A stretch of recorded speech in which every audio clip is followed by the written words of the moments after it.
31 साल का विजेंद्र माया देवी के मकान में किराए पर रहने के लिए आया तो उसने अपनी शारीरिक जरूरतों को पूरा करने के लिए पहले तो खुद से दुगुनी उम्र की मकान मालकिन से दोस्ती की और फिर उससे प्यार मोहब्बत के वादे कर उसके साथ शारीरिक संबंध बना लिए। करीब 2 साल तक दोनों के बीच अफेयर रहा। इसके बाद विजेंद्र का झुकाव उसी मकान में किराए पर रहने वाली एक दूसरी महिला से हो गया। जब विजेंद्र का उसके साथ अफेयर शुरू हुआ तो दोनों ने शादी करने का फैसला किया और सगाई भी कर ली। जब इस बात की जानकारी माया देवी को हुई तो दोनों के बीच काफी झगड़ा हुआ। इस दौरान माया ने विजेंद्र पर दबाव बनाया कि वह उसकी शादी नहीं होने देगी।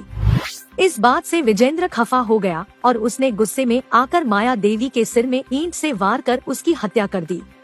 दोस्ती ये घटना अभी हाल ही में देश की राजधानी दिल्ली से सामने आई है। दरअसल अलीगढ़ का रहने वाला विजेंद्र 2015 में काम की तलाश में अलीगढ़ से दिल्ली आया था और उसने यहां तांबे के तार की पैकिंग का बिजनेस शुरू किया था।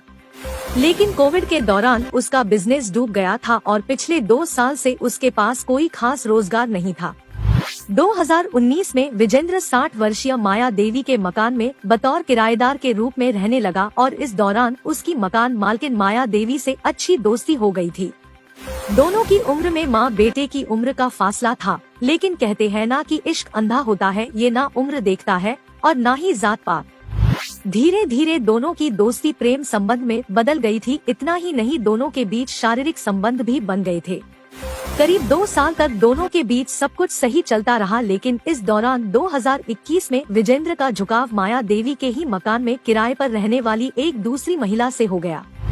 जब दोनों के बीच प्यार परवान चढ़ता गया तो दोनों ने शादी करने का फैसला किया और 4 दिसंबर को अलीगढ़ जाकर दोनों ने सगाई कर ली।